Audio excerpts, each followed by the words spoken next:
रुद्र, हे काय समजावे मी की तू परतणार नाहीस, पण त्याआधी मी माझा जीव देईन, विराज म्हणाला. रुद्रने हातातील पत्र टेबलावर फेकले व तो तसाच खुर्चीवर बसला. बसा, म्हणजे मी सांगेन पुढे काय करायचे आहे ते, शांत आवाजात रुद्र म्हणाला. तिथे आता खूपच शांतता पसरली होती. वाऱ्याचे हुंदडणेही त्यांच्या कानी पडत होते. वीज अद्याप आलेली नव्हती, पण एकटा कंदील पुरेसा प्रकाश देण्यासाठी खूप होता. समीर व विराज गुपचूप खाली बसले. त्यांच्याही मनात धाकधूक लागून होती, कारण रुद्रचे पुढचे पाऊल खूपच धोकादायक असावे हे त्यांना कळून चुकले होते. तरीही रुद्र शांत होता. उद्या हे सर्व संपेल. त्या दोघांचा नाश करण्यासाठी कोणताही उपाय नाही, कारण एक राक्षस आहे तर दुसरा मंत्रतंत्र जाणणारा अघोरी, रुद्र म्हणाला. मग काय करायचे? त्यांचा सामना कसा करायचा? विराजने विचारले.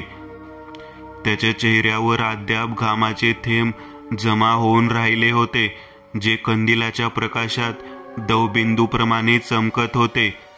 Divide and rule. दोघांना एकाच वेळी वेगळे करायचे, मग त्यांचा सामना करणे सोपे जाईल, रुद्र म्हणाला.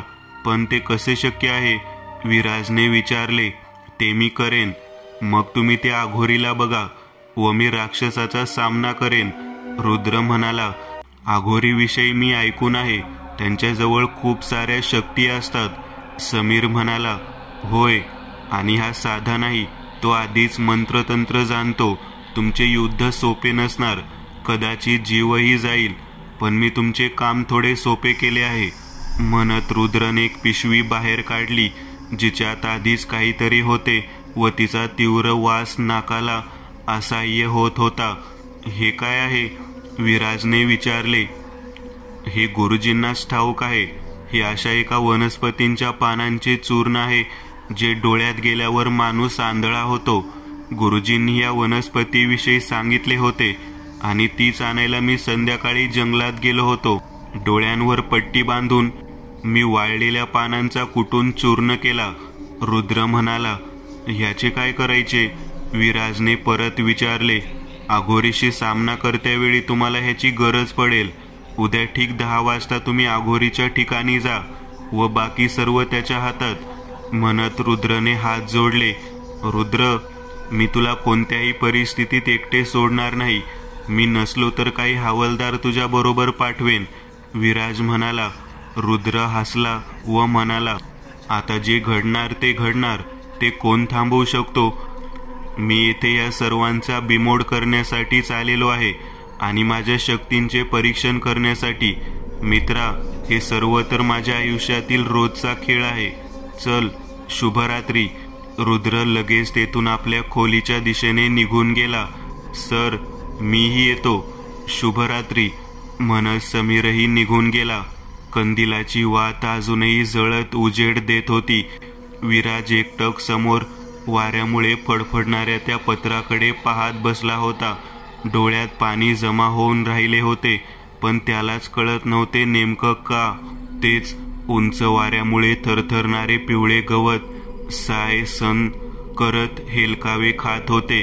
पायाखाली येणाऱ्या गवत काड्यांचा चुराडा करत रुद्र त्या गवतात शिरला. समोरच ती विहीर होती. एखाद्या विडी ओढणाऱ्या म्हाताऱ्याप्रमाणे भासत होती, कारण तिची ती दयनीय पडकी अवस्था वृद्ध व्यक्तीप्रमाणेच होती. खूप जुनी, आणि आपल्या पोटात अनेक पिढींचे रहस्य घेऊन ती तिथेच तटस्थ स्तब्ध होती. रुद्र पुढे सरकला.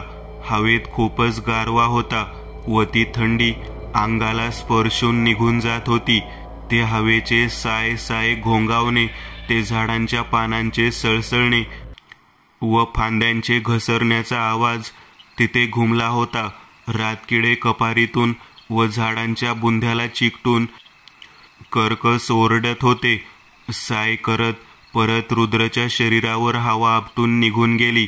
रुद्रने आणलेल्या सगळ्या वस्तू तिथेच खाली ठेवल्या व बसण्यासाठी जागा साफसूफ करून घेतली. आज पाऊस नव्हता, पण आकाशात विजा चमकत होत्या. सप खर्र. रुद्र गवत, काड्या, पालापाचोळा सर्व काढून बाजूला फेकत होता. आतापर्यंत ती विहिरीजवळील जागा टक्कल पडल्याप्रमाणे साफसूफ झाली होती. रुद्रने हवनकुंड मांडले व त्यात लाकडे घातली. समोरच त्याने तो काळा हिरा ठेवला व हवनकुंडात आग पेटवली. कडकड आवाज करत हवनकुंडाने पेट घेतला व आजूबाजूचा परिसर उजाळला. रुद्रने वेळ न दवडता लगेच मंत्र उच्चार सुरू केला. त्याचा उद्देश राक्षसाला तिथे बोलावण्याचा होता. तो मंत्र उच्चार अधिकाधिक वाढत गेला व त्याचे कंपन जंगलात शिरले. विहिरीचे पाणी घुसळल्यासारखा आवाज उठू लागला आणि विजांच्या लखलखाटात अचानक वाढला व परिसर उजळून निघाला. वारा अगदी जोरात घोंगावू लागला. मोठमोठी झाडे मोडल्याप्रमाणे एका बाजूला झुकली. गवत सळसळत उपटले गेले व ते रुद्रच्या तोंडावर उडून आपटले. आधीच पालापाचोळा हवेत फिरत होता. आता काड्याही खर्र आवाज करत फरफटू लागल्या होत्या. अचानक झाडीत सळसळ निर्माण झाली. काळ्या हिऱ्यात हलकीशी चमक उठली आणि जंगलात कोल्ह्यांची कोल्हेकुई उठली. थांब, सांभाळून, पुढे नदी लागते, पार करणे थोडे अवघड जाईल, ती व्यक्ती म्हणाली व तिने आपल्या हाताने समोर आलेली सापासारखी लोंबकळणारी वेल बाजूला केली. आसपास अकराळ विक्राळ झाडे व सळसळती झुडपे, तर पायाखाली गवत, काट्याकुट्या कडकड वाजत आवाज करत होत्या. समोरच काळ्या कुळकुळीत दगडांची रास पसरली होती. तिच्यातून खळखळणारे पाणी वाहत होते. नदीच्या पल्ल्याडही दाट काळी गडद झाडी नजरेस पडत होती.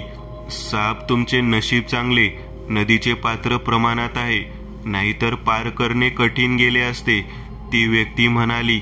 अजून किती दूर? विराजने समोरील नदीच्या पात्रात विजेरीचा प्रकाश फिरवत विचारले. साब, हा ओळ पार केला की काहीच अंतरावरती गुहा लागते. वाघ बिग असतो, तिच्यात तुमचे काम काय?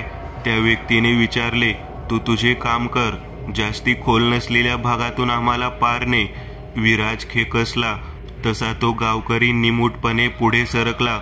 त्याच्याबरोबर विराज व 5-6 हवालदारही पुढे झाले. ते सगळे हळूहळू नदीचे उथळ पात्र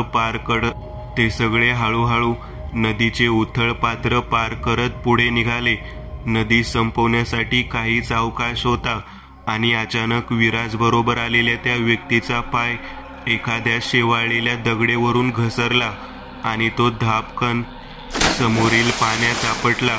तसे पाणी हवेत उडाले व एक वलय उठला. अचानक एक जोरदार वीजही कडाडली आणि पाण्यातही तिने प्रकाश पाडला. पाणी स्वच्छ होते आणि त्या पाण्यात पडलेल्या व्यक्तीचे डोळेही उघडेच होते.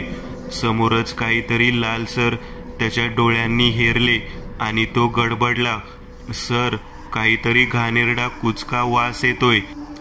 समीर म्हणतो ना म्हणतो तोच ती व्यक्ती ओरडत पाण्यातून बाहेर आली व थरथरत एखाद्या मद्यप्यासारखी झोकांडे खाऊ लागलीच विराजने तिला पकडले व त्याचे तोंड दाबून त्याला शांत केले. काय झाले ओरडायला? विराजने त्याला विचारले. तो थरथरत होता व पाणी त्याच्या थरथरत्या अंगावरून गळत होते. त्याने आपले विस्फारलेले डोळे पाण्याच्या डबक्यात खिळवलेले होते व आपले थरथरते बोट त्याने समोर स्थिरावले होते. विराजनेही समोर विजेरीचा प्रकाश टाकला आणि त्याचे शरीर शहारून उठले. बाकीचेही घाबरून मागे सरकले. तिथले पाणी घुसळल्यामुळे ते पांढरट लाल गोलाकार फिरत होते. विराजने डोळे रोखून पाहिले आणि त्याला समजले की तो एखाद्या मानवी छातीचा पिंजरा आहे, ज्याला अद्यापही लाल मांस चिकटलेले होते. सर, समीर ओरडला. तसे विराज पुन्हा दचकला. काय झाले? त्याने विचारले. ते समीरने थरथरते बोट नदीच्या किनाऱ्याच्या दिशेने उचलले. हाडे, विराजच्या तोंडून शब्द फुटला. आता सगळेच शहारून गेले होते व लटपटत होते. तिथे कुजलेले मानवी मांसही पसरलेले होते, त्यामुळे घाण वास हवेत पसरला होता. सगळ्यांनी नाकातोंडावर रुमाल दाबला होता. चल, ती गुहा दाखव. विराज रागात म्हणाला. तसा तो घाबरलेला गावकरी निमूटपणे पुढे झाला. नदी पार करून ते जंगलात शिरले. तीच काळी सळसळती झाडे व अंगाला खरचटणारी झुडपे पार करून विराज व त्याच्या बरोबर असलेले पुढे सरकले. सर ते बघा, म्हणत त्या गावकऱ्याने उंचवट्यावर असलेल्या एका गुहेच्या दिशेने आपले बोट उचलले. गुहेतून पिवळा प्रकाश बाहेर पडलेला त्यांच्या नजरेस पडला. बहुतेकांचे काळीज आता दुप्पट तिप्पट वेगाने धडधडू लागले होते. सर माझे काम झाले आता, मी येतो, म्हणत तो घाबरलेला व्यक्ती तिथून धडपडत पळत सुटला. बहुतेक त्याचे मानसिक संतुलन नदीपात्रातील भयानक प्रसंग पाहून बिघडले होते व गुहेत काहीतरी भयानक असेल ह्याची विचाराने त्याचा थरकाप उडाला होता. विराजनेही आपली पावले गुहेच्या दिशेने उचलली. त्याच्या नजरेत एक आग धगधगत होती व हात रागाने थरथरत होते. कित्येक निर्दोषांच्या किंकाळ्या न कळत त्याच्या कानात घुमत होत्या.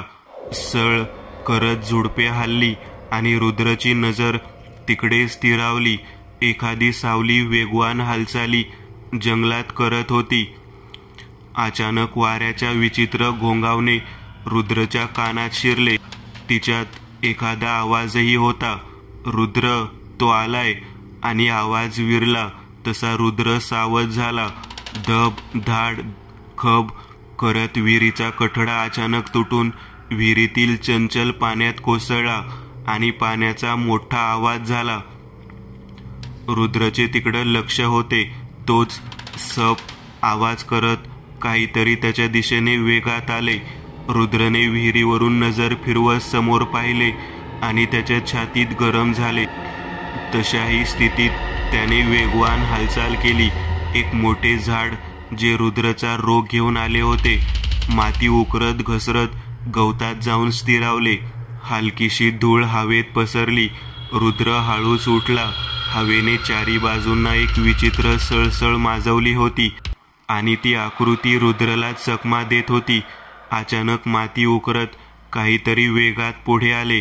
रुद्रची तीक्ष्ण नजर तिकडे फिरली आणि वीज अचानक कडाडली.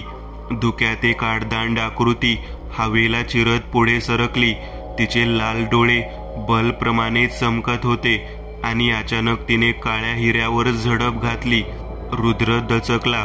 तो हिऱ्यापासून दूर होता आणि घाईत त्याने पावले उचलली. तोच फाट आवाज करत हिऱ्याच्या आजूबाजूची जमीन उसळली आणि एक पिवळी ज्वाला त्या राक्षसाच्या तोंडावर आपटली. एक हादरवून सोडणारी किंकाळी फोडत राक्षस हवेत उडाला व एक कोलांटी खात धापकन तो विहिरीत कोसळला. तसे विहीर फुटल्याप्रमाणे तिच्यातील पाणी बाहेर उसळले. रुद्र घाईत हिऱ्यापर्यंत पोहोचला. आजूबाजूची जमीन जळल्याप्रमाणे काळी पडलेली होती व हिरा जागचा हल्लाही नव्हता. रुद्रने हिऱ्याभोवती ठेवलेला मंतरलेला दोर एका क्षणात जळून खाक झाला होता. रुद्रने वेळ न दवडता घाईघाईत हिरा उचलला. तोच एक डरकाळी फोडत राक्षसाने विहिरीतून बाहेर उसळी घेतली. तो आपला जबडा वासून हवेत रुद्रवर झेपावला. एक वीज चमकली आणि तो राक्षस उजळून निघाला. त्याचा पंजा हवेत उचलला गेला होता. कमरेभोवती लाल वस्त्र गुंडाळलेले होते. हातापायात सोन्याचे कंगन चमकत होते. गळ्यात मानवी डोक्याची माळ हवेत संत गतीने हालत होती. त्याच्या डोक्यावरील लाल केस हवेत भिरभिरत होते. डोळे निखाऱ्यासारखे लाल भडक होते. तोंडात सुळ्यासारखे दात चमकताना दिसत होते. डोक्यावर 2 शिंगे व संपूर्ण शरीरावर गवताप्रमाणे केस भिरभिरत होते. आणि पुढच्याच क्षणी त्या महाकाय राक्षसाने रुद्रावर झडप घातली. तसा रुद्र एका वारात दूर उडाला. राक्षस दडामकन खाली आपटला व तेथील जमीन हादरून माती हवेत उसळली.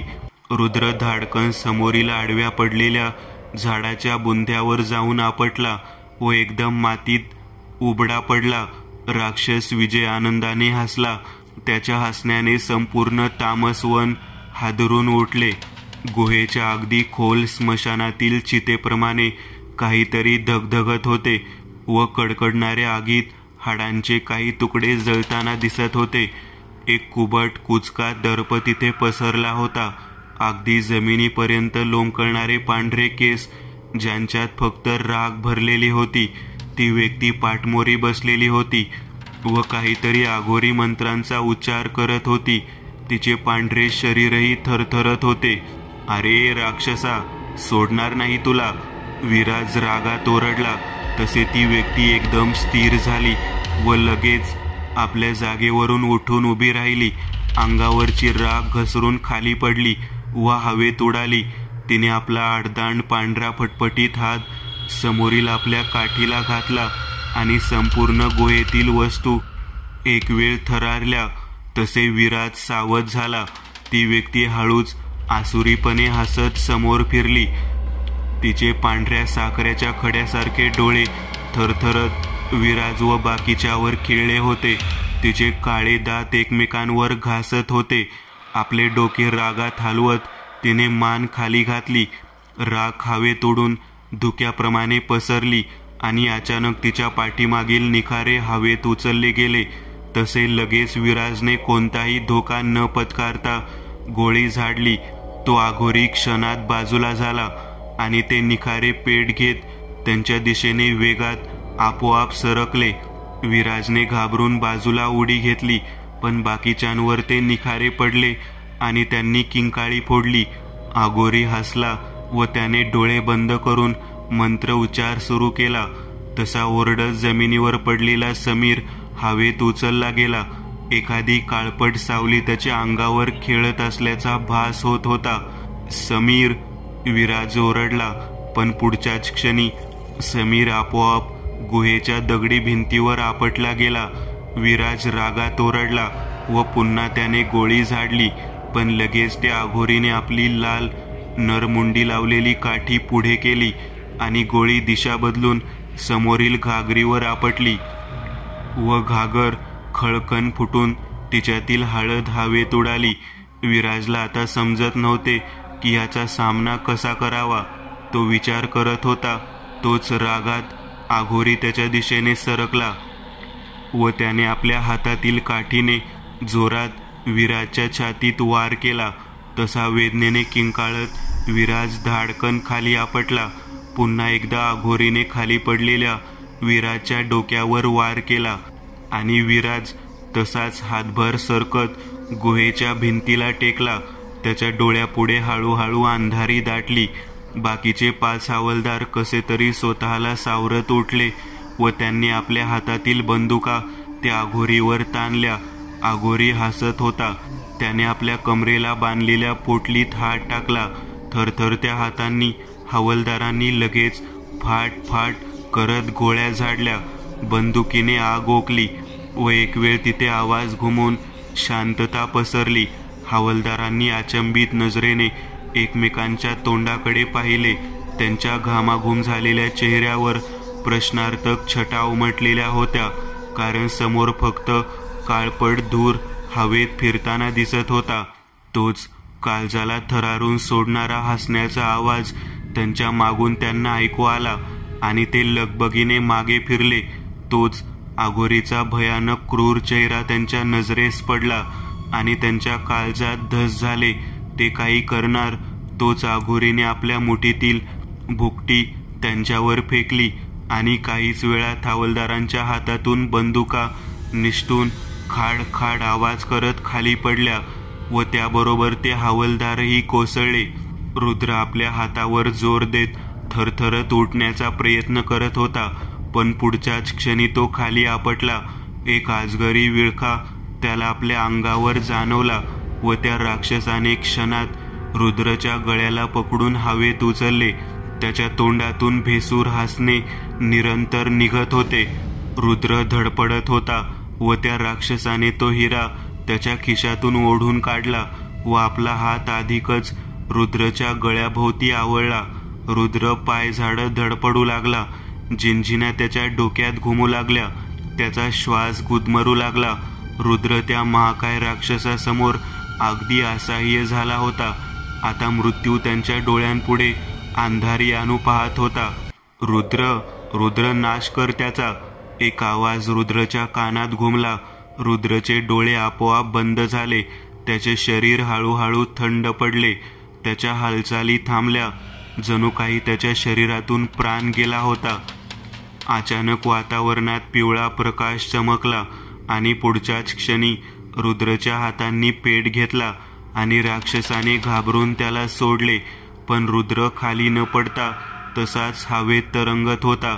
त्याचे शरीर अग्नीने पेट घेत होते, तरीही त्याला कोणतीच इजा पोहोचत नव्हती. आणि पुढच्याच क्षणी रुद्रने आपल्या पापण्या खाडकन उघडल्या. तसा राक्षस दचकून 2 पावले मागे सरकला. रुद्रचे डोळे अग्नीप्रमाणे पेटत होते. बुबळ्यांच्या जागी ज्वाला धगधगत होती. पुढच्याच क्षणी रुद्रने आपले हात उचलले आणि एक अग्नीचा मोठा गोळा हळूहळू आकार घेऊ लागला. राक्षस घाबरत मागे सरकू लागला आणि पुढच्याच क्षणी रुद्रने तो तेजस्वी अग्निगोळा राक्षसावर फेकला. तसा तो गोळा राक्षसावर आपटून एक मोठा स्फोट झाला. वातावरण अग्नीने उजाळून निघालेले आणि वाळलेल्या गवताने पेट घेतला. राक्षस बेशुद्ध पडून होता. अद्यापही त्याच्या जळलेल्या त्वचेतून पांढरट धूर निघत होता. रुद्र हळूहळू जमिनीवर आला व त्याने आपली पावले राक्षसाच्या दिशेने उचलली. समोरच तो हिरा प्रकाशात पडला होता. रुद्रने तो उचलून घेतला व राक्षसाच्या डोक्यावर असलेल्या एका खोल जखमेत तो ठेवला. तसा तो हिरा एकदम मोठ्या प्रमाणात चमकला व पुढच्याच क्षणी तो नेत्रदीपक प्रकाश नाहीसा झाला. तिथे राक्षसाचे शरीर नव्हते की वेगळे काही, फक्त हिरा चमकत पडला होता. रुद्रने तो उचलला व क्षणात विहिरीत उडी घेतली, त्या राक्षसाला परत कैदखान्यात बंदिस्त करायला. क्रूर हसणे त्या गुहेच्या भिंतीवर आपटून तिथेच गुंजत होते. त्या अघोरीने सगळ्यांना ओढत नेऊन एका कोपऱ्यात टाकले आणि आता त्याची नजर गुहेच्या भिंतीलगत निपचित पडलेल्या विराजवर गेली. तसे आसुरीपणे हसत त्याने आपली पावले त्याच्या दिशेने उचलली. बाहेर वादळी वारा सप सन साय करत घोंगावत होता. सोबत पावसाच्या सरी सरसर करत कोसळत होत्या. ढग मोठ्याने गुडुम गुम करत वाजत होते. विजांचा लखलखाट संपूर्ण आवार उजळून टाकत होता. गुहेच्या दगडी चिरेतून हळूहळू पाणी झिरपत भिंतीलगत येऊन स्थिरावले व हळूच एक थेंब लोंबकळत आवाज न करता निमूटपणे खाली कोसळला आणि नेमका वीराच्या तोंडावर जाऊन पडला. तसेच बरेचसे थेंब त्याच्या तोंडावर कोसळले आणि त्याने पापण्यांची हालचाल केली. पण बाहेर गुहेत शिरणाऱ्या ओलसर वाऱ्याच्या मारामुळे अघोरीला ते कळले नाही आणि तो थोडा पुढे गेला नाही. तोच त्याचे डोळे विस्फारले आणि एक बल्ब त्याच्या तोंडावर येऊन फुटला. त्याच्यात असलेली भुकटी जी रुद्रने विराजला दिली होती ती उडाली व अघोरीच्या ओलसर डोळ्यात जाऊन चिकटली. पुढच्याच क्षणी भांबावून अघोरी ओरडला, कारण त्याच्या डोळ्यासमोर फक्त काळोख होता. विराजने लगेच गनचे ट्रिगर दाबले आणि फाट करत गोळी एखाद्या टरबुजात शिरावी तशी अघोरीच्या डोक्यात शिरली व त्याचे डोके एक वेळ हलले व रक्ताचा पाट डोक्यातून केसातून अंगावर ओघळला व धडामकन अघोरी खाली कोसळला. रुद्र, तुझे जितके आभार मानावे तितके कमी. धन्यवाद. आपले हात जोडत विराज म्हणाला. अरे मित्रा, काय करतोस? म्हणत रुद्रने त्याचे हात पकडले व त्याला मिठी मारली. पुन्हा भेटूया, रुद्र म्हणाला. होय, विराज म्हणाला, पण त्याच्या डोळ्यातून अश्रू गळले.